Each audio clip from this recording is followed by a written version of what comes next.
자, 오늘은 에스겔 16장 48절에서 52절까지 말씀 묵상합니다.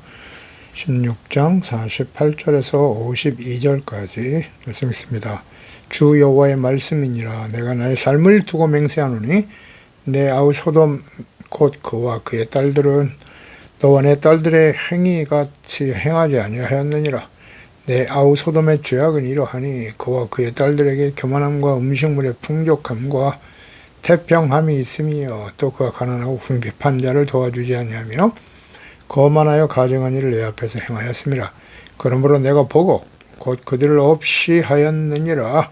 사마리아는 내 죄의 절반도 범하지 아니하였느니라. 네가 그들보다 가증한 일을 심히 행하였으므로 내 모든 가증한 행위로 내 형과 아우를 의롭게 하였느니라. 내가 내 형과 아우를 유리하게 판단하였은즉 너도 내 수치를 담당할지니라. 내가 그들보다 더욱 가증한 죄를 범함으로 그들이 너보다 의롭게 되었나니 내가 내 형과 아우를 의롭게 하였은즉 너는 놀라며 네 수치를 담당할지니라. 아멘. 거만하여 가증한 일을 행하는 주의 백성들. 하나님께서는 그들이 하나님의 자녀가 아니라 그의 아버지는 아모리 사람이고 어머니는 헷 사람이라고 말씀하십니다. 하나님의 자녀를 할 수 없다는 거죠. 하나님을 버리고 싫어하고 아모리와 헷 사람, 가나안 족속들의 우상을 섬기는 이스라엘 백성들, 그들은 더 이상 하나님의 자녀 백성이라고 할 수 없습니다. 이렇게 된 원인이 부모 역할과 하나님의 말씀에 대한 교육의 부재였다는 사실, 교훈을 얻어야 됩니다. 제레미야와 에스겔 시대에 바벨론에 의해서 멸망을 당하던 이스라엘 백성들의 상태가 과거 불과 유황불로 심판받은 소돔과 같다는 거죠. 소돔과 사마리아보다 더욱더 심각한 악을 행하고 있었던 유다, 형인 사마리아의 전체를 따르며 우상숭배의 죄악에서 드러키지 않는 동생 유다도 결국 바벨론에서 멸망을 당했습니다. 48절에 하나님의 말씀이 임합니다. 내가 나의 삶을 두고 맹세한다. 이런 말씀을 하시네요. 그 딸들도 내 딸들의 행위와 같지 아니하였다. 삶을 두고 맹세한다 라는 이 말씀, 이는 모든 성경 중에서 유독 에스겔서에 15회 기록되어 있고요. 스바냐 2장 9절에서만 사용되고 강조된 말씀이에요. 내가 나의 삶을 두고 맹세한다. 먼저 에스겔 5장 11절에 보면 그러므로 나 주 여호와가 말하노라. 내가 나의 삶을 두고 맹세하노니 내가 모든 미운 물건과 모든 가증한 일로 내 성소를 더럽혔은즉 나도 너를 아끼지 아니하고 긍휼을 베풀지 아니하고 미약하게 할 것이다 라는 말씀하시네요. 심판과 관련해서 이 말씀을 사용하셨어요. 내가 나의 삶을 두고 맹세한다. 그러니까 미운 물건과 가증한 우상숭배의 죄악에서 돌이키지 않으면 하나님께서 긍휼을 베풀지 아니하시고 반드시 심판하시겠다는 의지의 표현이십니다. 에스겔 14장 14절 이하에도 비록 노아, 다니엘, 욥 이 세 사람이 거기에 있을지라도 그들은 자기의 공의로 자기 생명만 건질 것이다. 비록 이 세 사람이 거기 있을지라도 나의 삶을 두고 맹세한다. 또 강조하시네요. 그들도 자녀는 건지지 못하고 자기만 건지겠고 그 땅은 황폐하리라. 주 여호와의 말씀이니라. 아멘입니다. 의인들만 구원을 받고 자녀와 가족들도 구원받지 못하고 멸망당할 것이다. 하나님의 심판에 대한 아주 확고한 의지죠. 그 말씀은 그대로 성취되었습니다. 의인들만 구원받고 자녀들도 구원받지 못한다. 그래서 예수님이 다시 오실 때 산자와 죽은 자를 심판하러 오시는 겁니다. 처음 오신 초림하신 예수 그리스도는 구원을 위해서 오셨어요. 구원과 생명의 길을 여시기 위해서 오셨고 다시 오실 예수님은 산자와 죽은 자를 심판하러 오시는 거예요.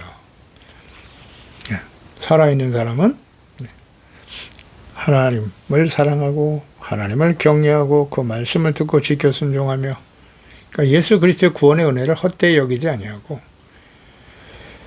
범사에 하나님을 기쁘시게 하며 주님께 합당히 행하는 깨어있는 경건한 하나님의 자녀들이겠죠.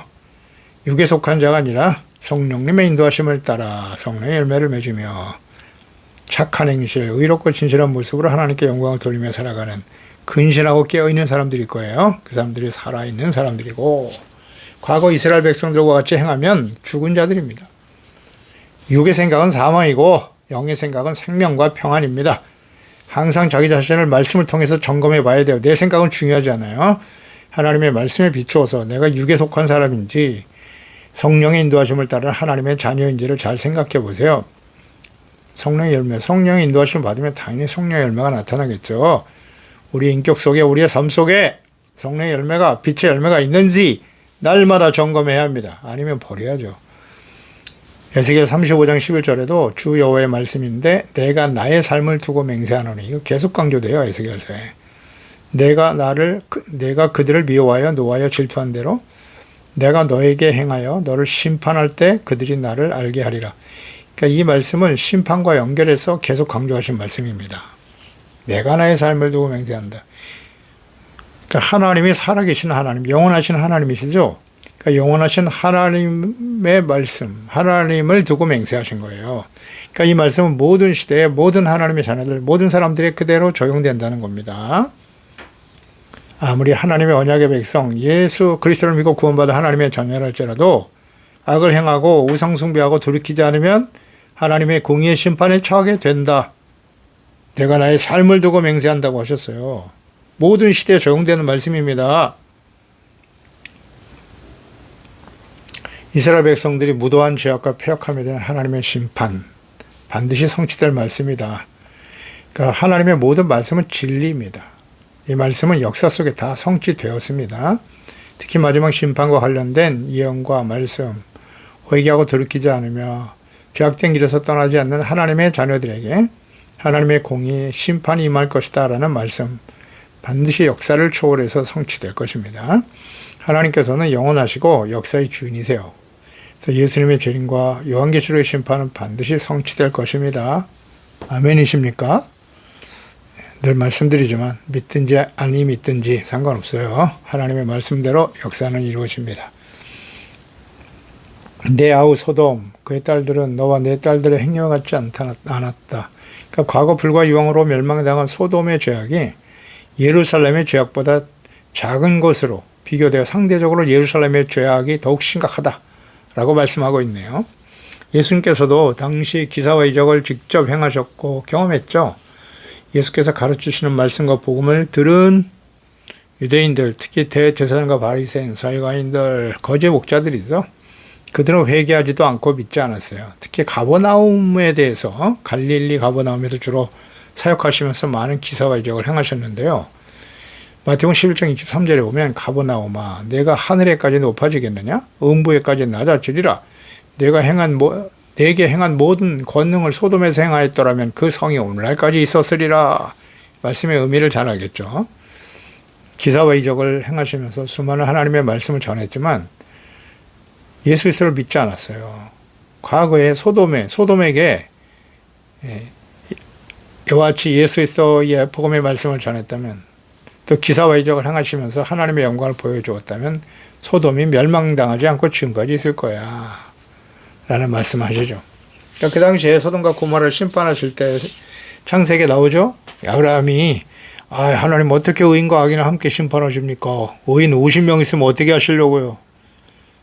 나중에 10명까지 내려가죠. 의인 10명만 있어도 소돔은 멸망받지 않았을 것이다 라는 말씀하신 거거든요. 그러니 예수 그리스도를 믿고 그 예수님이 행하신 기사와 이적을 보고 예수 그리스도의 복음을 최소한 10명 이상은 믿었을 것이다 라는 거죠. 이렇게 우리가 연결해서 묵상을 해보면 이해가 되겠죠. 숫자적인 개념이기보다는 그만큼 그곳에는 의인이 없었다는 거예요. 그런데 예수님 당시에 하나님의 백성들 보세요. 소돔보다 더 못하다는 거죠. 소돔에 의인 10명이 없어서 멸망당했는데 예수 그리스도를 믿고 구원받은 사람들이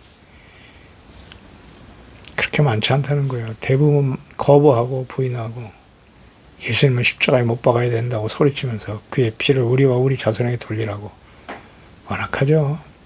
유다서 1장 5절 이하에도 너희가 본래 모든 사실을 알고 있으나 내가 너희로 다시 생각나게 하고자 하노라. 주께서 백성들을 애굽에서 구원하여 내시고 후에 믿지 아니하는 자들을 멸하셨으며 소돔과 고모라와 그 이웃 도시들도 그들과 같은 행동으로 음란하며 다른 육체를 따라가다가 영원한 불의 형벌을 받음으로 거울이 되었다. 모범을 보였다는 거죠. 소돔과 고모라의 멸망은 악을 향하고 돌이키지 않을 때 하나님의 공의의 심판이 임하게 될 것이다. 거울이 되었다라고 말씀하죠. 음란한 행동, 악을 행할 때 애굽에서 구원받은 백성들, 믿지 아니하는 자들을 멸하셨고 하나님의 공의에 대한 분명한 깨달음이 있어야 한다는 거예요. 소돔과 같은 이스라엘의 죄악의 실태를 보여주면서 강조하시네요. 왜 이스라엘, 언약의 백성이 멸망당했는가? 심판의 당위성에서. 49절에 내 소돔의 죄악은 이러하다. 그들의 죄가 뭐냐? 왜 심판받을 수밖에 없느냐? 그와 그의 딸들에게 뭐가 있었냐? 교만, 음식물의 풍족함, 태평함이 있었고 그가 가난하고 궁핍한 자를 도와주지 않았다. 이게 심판의 이유네요. 소돔의 죄악, 소돔. 과거에 소돔이 멸망당한 원인이기도 하지만 소돔보다 더 큰 악을 향하고 있는 하나님의 백성들의 심판당할 수밖에 없는 원인, 그 심판의 이유에 대해서 말씀하시는 거예요. 그의 딸들에게 교만함이 있었다. 교만. 히브리의 가온이에요. 가온. 높이다, 위엄 혹은 자랑 이런 뜻이에요. 스스로를 높이고 대단한 존재로 여기는 것. 그러니까 전능하시고 어미하시는 하나님에 의해 선택받은 언약의 백성 이스라엘은 하나님께서 은혜로 주신 그 언약과 탕월성을 스스로가 얻은 특권이라고 주장하였고 하나님의 존재를 부정하고 무시하고 오만 불선한 태도를 보였어요. 이런 것이 교만이죠.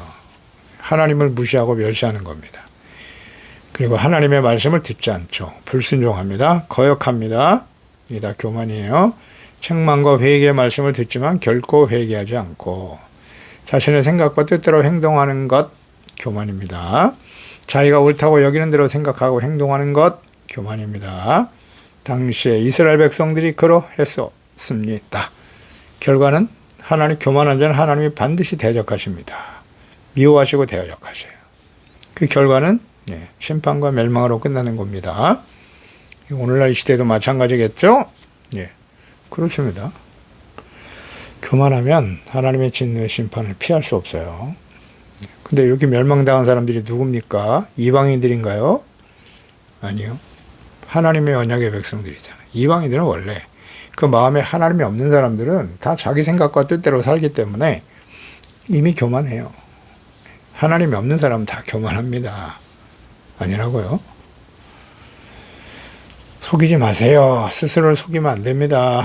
제레미야 50장 31절에 주 만군의 여호와의 말씀이니라 교만한 자여 보라 내가 너를 대적하나니 너의 날 곧 내가 너를 벌할 때가 이르렀음이라. 보세요. 교만한 자여 그랬잖아요. 하나님의 백성들이 교만한 자들이었습니다. 하나님을 무시하고 멸시하고 자기 자신의 생각과 뜻대로 행동했어요. 내가 너를 대적할 거라고. 교만한 자를 하나님 대적하십니다. 하나님이 교만한 자를 물리치시고 겸손한 자에게 은혜를 주시는 겁니다. 교만한 자는 반드시 하나님의 공의 심판으로 멸망의 길을 가게 됩니다. 아멘. 교만으로 인생 끝나면 큰일 나는 겁니다. 사람이 죽는 것은 정한 이치예요. 그 다음에 심판이 있다고 하셨죠. 히브리서 9장 27절. 그렇습니다. 죽으면 끝이면 괜찮은데 그 다음에 심판이 있어요. 하나님 옆에. 그러니까 그 심판의 기준은 산 자냐 죽은 자냐. 예수 그리스도를 믿고 죄사함받고 의롭 다함을 얻고 생명과 구원을 얻었느냐. 그리고 그 이후에 하나님의 말씀을 듣고 지켜 순종하는. 육의 생각은 사망이요 영의 생각이 생명이라고 했으니까 육에 속한 사람으로 살았느냐 성령님의 인도하심을 따라 하나님의 자녀로 살았느냐, 성령의 열매, 빛의 열매를 맺으며 살아왔는지 아니면 육체의 열매를 맺으며 살아왔는지. 교만이죠. 육체의 욕심을 따라 살아가는 건 자기 생각과 욕망을 쫓아 살아간 사람들이기 때문에 그 자체가 교만이에요. 그러나 겸손한 자는 늘 하나님과 하나님 말씀 앞에서 자기 자신을 살피는 거죠. 죄를 깨닫고 회개하고 씻음받고 용서받고 하나님의 나라와 의를 먼저 구하는 심령이 가난하고 애통하고 온유한 자죠. 의를 생명처럼 소중하게 여기는 거죠. 이런 사람들이 살아있는 사람들이고 겸손한 사람 아니겠습니까? 언제나 자신의 죄와 허물을 깨닫고 회개하고 용서받을 수 있는 사람, 복 있는 사람이에요. 교만하죠. 교만하면 하나님의 진노 앞에 섭니다. 겸손한 자가 되도록 힘써야 돼요. 음식물의 풍족함과 태평함이 있었다. 그러면서도 가난하고 궁핍한 자를 돌아보지 않았다는 건데요. 이 심판의 이유네요. 과거의 소돔 땅은 아주 기름진 땅이었죠. 물이 넉넉하고 에덴의 동산 같고 애굽 땅과 같았더라. 아브라함과 롯이 갈라설 때죠. 롯은 소돔이 기름진 땅임을 보고 그것을 선택하여 갔어요. 아주 윤택한 땅이었죠. 그러나 소돔 사람들은 이와 같은 곳에서 풍족한 식물을 얻고 있었어요. 이로 인해서 도리어 그 마음이 교만해진 거죠. 그래서 가난한 자의 궁핍함과 앞잡았는 자의 부르짖음을 듣지 않았어요. 자신들만 살찌우고 악을 행하고 있었던 것입니다. 이에 대한 하나님의 심판이었던 거죠.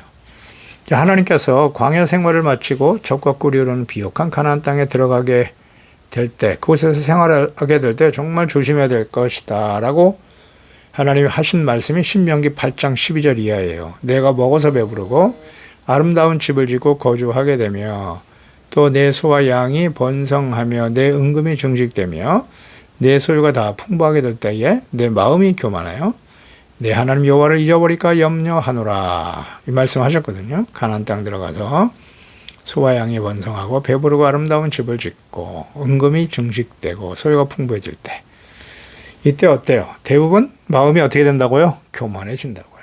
하나님이 하신 말씀이잖아요. 그리고 이 모든 역사 속에 이 말씀이 그대로 적용되죠. 진리 말씀이니까요. 다 적용됩니다. 교만 잘 생각해야 합니다. 배부르고 아름다운 집 짓고 소와 양이 번성되고 그렇습니다. 돈과 재물이 풍성해지고 삶이 윤택해지면 대부분 다 교만해집니다. 그리고 하나님을 잊어버립니다. 이렇게 되지 말라고 주님이 경고하고 계신 거예요. 오늘날 이 시대는 어떨까요? 심각하죠. 인류의 역사 중에 가장 심각하고 교만한 시대가 오늘날의 시대라고 보면 돼요. 인간의 지혜와 지식의 능력이 극대화됐죠. 엄청난 과학기술을 발전시켜서 말이죠. 하나님께 도전하고 있고 하나님 없이도 우리 인간의 지혜와 지식과 능력으로 세상을 아름답게 할 수 있다? 얼마나 교만한지 몰라요. 요즘 사람들이 말이죠. 경제적으로도 지금처럼 이렇게 풍성할 때는 없죠? 네, 없습니다. 그래서 우리는 하나님의 뜻을 잘 깨닫고 순종하는 하는 지혜로운 자녀들이 되어야 하는 것인데 걱정이 많습니다. 하나님께서 가나안 땅 들어가기 전에 이렇게 분명히 염려를 하셨는데요. 이 염려가 현실이 되고 말했죠. 백성들이 과거 소돔의 이러한 죄악보다 더욱 심각한 상태에 있었다는 거, 이 교만의 특성은 모든 시대에 백성들, 자녀들의 그대로 나타나게 되는 것입니다. 무엇보다도 이 시대, 이때의 사람들은 더욱 그러하죠. 모든 생각과 행동, 삶에서 하나님을 배제하고 오직 자신의 생각과 뜻, 능력, 인간의 지혜와 지식만을 추구하며 살아가는 교만한 자가 되어가고 있지 않는지 말씀 묵상과 기도, 경건의 삶으로 하나님 앞에서 자신을 발견하고 늘 두렵고 떨리는 마음으로 항상 복종하며 구원을 이루어가는, 또 죄악된 생각을 끊임없이 버리고 용서받고 의를 지켜가는 겸손한 자가 되어야 합니다. 풍성한 음식과 양식을 누리면서도 가난하고 궁핍한 자를 도와주지 않았다. 이것이 이제 심판의 원인이 되는 것인데요. 교만한 자들의 특성이기도 하죠. 재물의 주인은 누구이신가요? 나 자신인가요? 하나님이신가요? 굉장히 중요한 문제입니다. 재물의 주인이 누구십니까? 이것을 인정하는 것이 진정한 하나님의 자녀들입니다. 입술로 주여 주여 한다고 해도 하나님과 재물 겸하여 섬긴다거나 혹은 하나님이 아닌 재물을 주인으로 섬긴다면 그 사람들은 진정한 하나님의 자녀가 아닙니다. 신명기 8장 18절에 내 하나님 여호와를 기억하라. 그가 내 재물 얻을 능력을 주셨다. 아멘입니다. 재물 얻을 능력은 내가 능력을 개발하고 노력해서 얻어진 게 아니라 하나님께서 그 능력을 주셨다는 것입니다. 인정하시나요? 재물은 우리에게 맡기신 거예요. 그리고 우린 다만 청지기로서 하나님의 뜻대로 가난하고 궁핍한 자들과 함께 나누며 살아가야 하는 것입니다. 그 하나님께서 맡기신 재물은 자신의 욕망을 위해 축적하거나 나누지 않고 있다면 이것은 하나님의 공의 심판을 자초하는 이름을 명심해야 합니다. 그 자체가 교만입니다. 그것으로 사치하고 낭비하고 그저 쌓아두기만 하는 사람들, 두렵기도 하죠, 사실은. 그래서 우리 그리스도인들에게는 재물을 분명히 예수님께서 이 땅에 두면 다 썩어버린다, 썩어질 것이라 하셨고요. 하늘에 쌓아두라고 말씀하셨습니다. 그리고 재물에 대해서 하나님의 소임을 잘 인정하고 영원한 것을 위해서, 육체의 욕망을 위해서 사용하는 것이 아니라 영원한 것을 위해 사용되어야죠. 그것은 하나님의 나라와 복음을 위해서 헌신하는 거고, 또 하나는 가난한 자들과 나누는 거예요. 그러니까 그리스도인들에게 있어서의 재물, 경제적인 풍성함은 사명이에요, 사명. 나누라고 하는 사명이 있는 거예요. 디모데전서 6장 5절 이하죠. 마음이 부패해지고 진리를 잃어버려 경건을 이익의 방도로 생각하는 자들이 다툼이 일어난다라는 말씀하셨고요. 그러나 자족하는 마음이 있으면 경건은 큰 유익이 된다고 말씀하시죠. 자족하는 마음, 있는 것으로 만족하고 감사하면서 더 많이 주어지는 것은 사명으로 알고 나누어 주는 거예요. 이것이 경건이에요. 우리가 이 세상에 아무것도 가지고 온 것이 없음에 아무것도 가지고 가지 못하리니 아멘이죠. 공술의 공수고 모르는 사람 없어요. 우리가 먹을 것과 입을 것이 있은즉 족한 줄로 알 것이니라. 부하려고 하는 자들은 시험과 올무 여러 가지 어리석고 해로운 욕심에 떨어질 수밖에 없다는 거예요. 부하려 하는 자들은 돈과 재물, 부에 대해서 하나님 부정하시지 않아요. 부하려 하는 자는 삶의 목적이 재물을 더 많이 얻는 것에 맞춰져 있는 거예요. 우리 그리스도인들의 삶의 목적, 하나님 나라와 그의 의를 먼저 구하는 거예요. 이게 목적이고 가치 우선순위가 되어야 하는데, 하나님보다 재물을 주인으로 섬기는 사람들이 부하려 하는 자예요. 이런 사람들은 반드시 해로운 욕심에 떨어져요. 이런 유혹에 걸리게 돼 있어요. 그래서 사람으로 파멸과 멸망에 떨어지게 하는 것이다.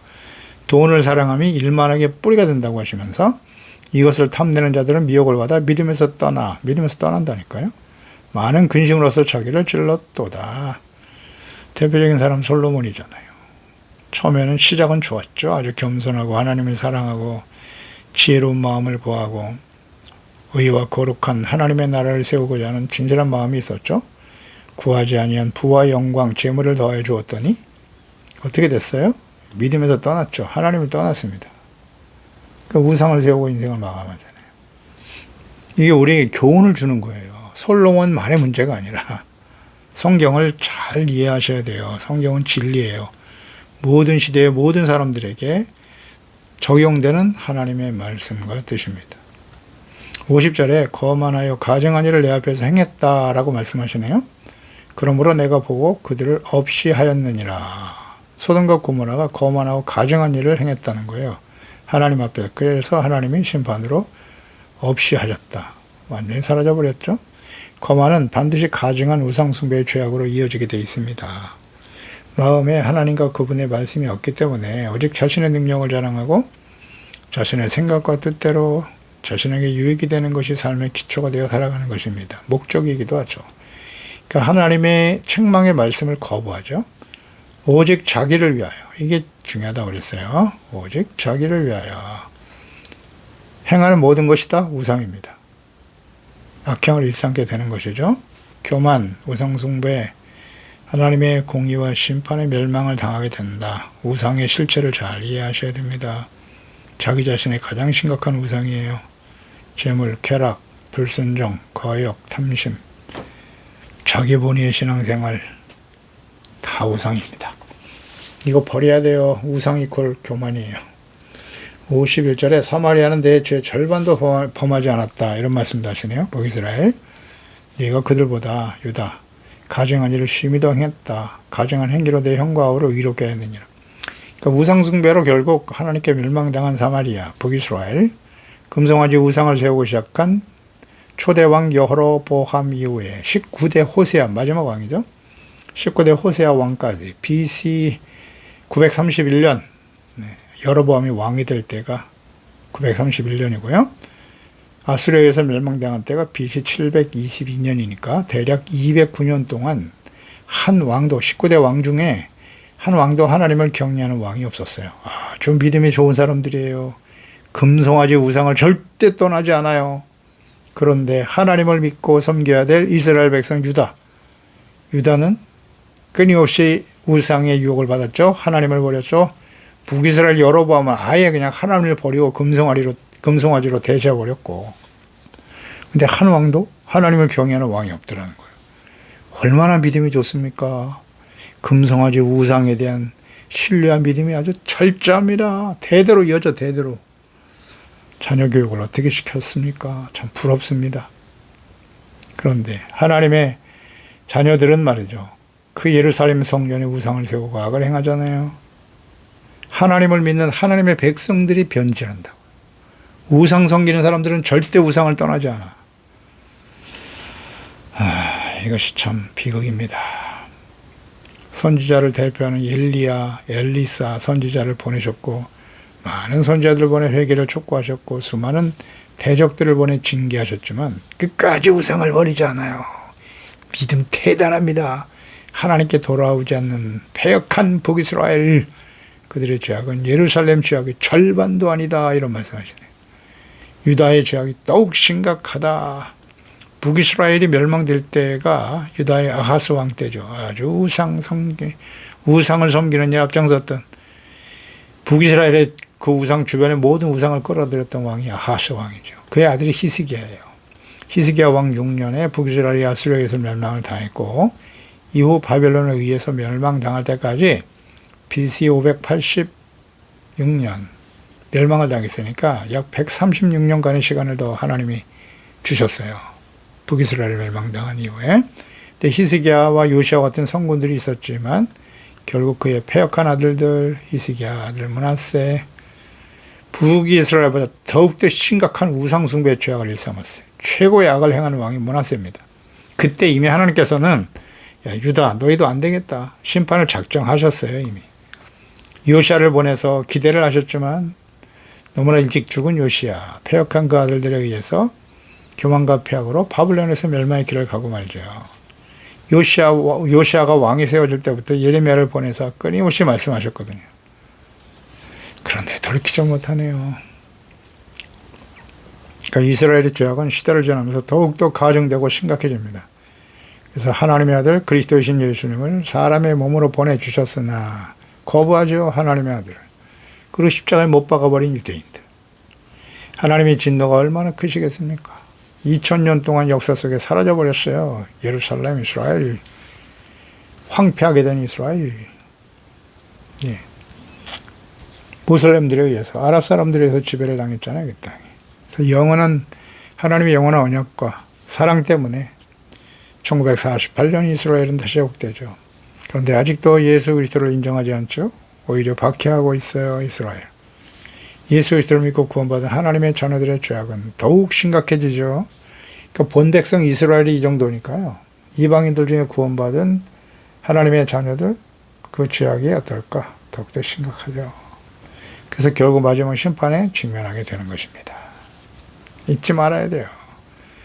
52절에 내가 내 형 아우를 유리하게 판단했다. 수치를 담당할 것이다.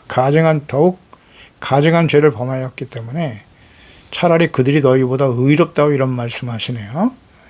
술취와 멸시를 당할 것이라고. 그러니까 유다는 북이스라엘의 패망을 통해 교훈을 얻지 못했죠. 그들이 멸망당할 때 오히려 그들을 조롱하고 비난했어요. 그리고 자신들의 우월함을 자랑하는 교만한 자들이었지만 결국 그들도 수치를 당하게 될 것이다. 그러니까 그들과 같이 멸망의 길을 가게 될 것임을 말씀하셨습니다. 오히려 북이스라엘보다 더욱 가증한 죄를 범하고 말았어요. 그들이 조롱하는 북이스라엘이 유다보다 더 의롭다고 말씀하시네요. 더욱 심각한 심판을 당하며 이스라엘과 비교를 할 수 없는 수치를 당하게 될 것이다. 그러니까 범죄하며 하나님의 징계를 당하는 형제와 이웃에 대해서 우리는 그들을 조롱하거나 비난하거나 정죄해서는 안 돼요. 오히려 자기 자신을 돌아봐야 합니다. 두려워할 줄 알아야 돼요. 교훈 얻어야 되는 겁니다.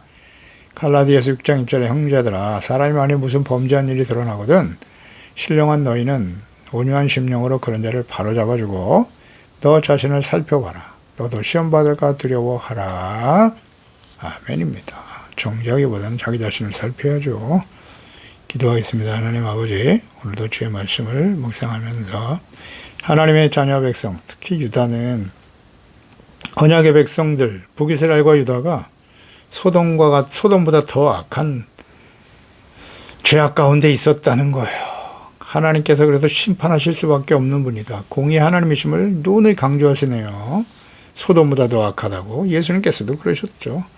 아무리 기사회적을 보여주고 천국 복음의 말씀을 전해주지만 듣지 않고 믿지 않는 하나님의 백성들에게 차라리 내가 이런 기사회적을 만약에 소돔에서 행했다면 그들이 지금까지 존재했을 것이다.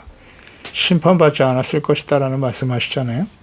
그러니까 하나님의 백성들은 이렇게 시간이 지나가면서 역사의 시간이 흘러가면서 더욱더 악해져요.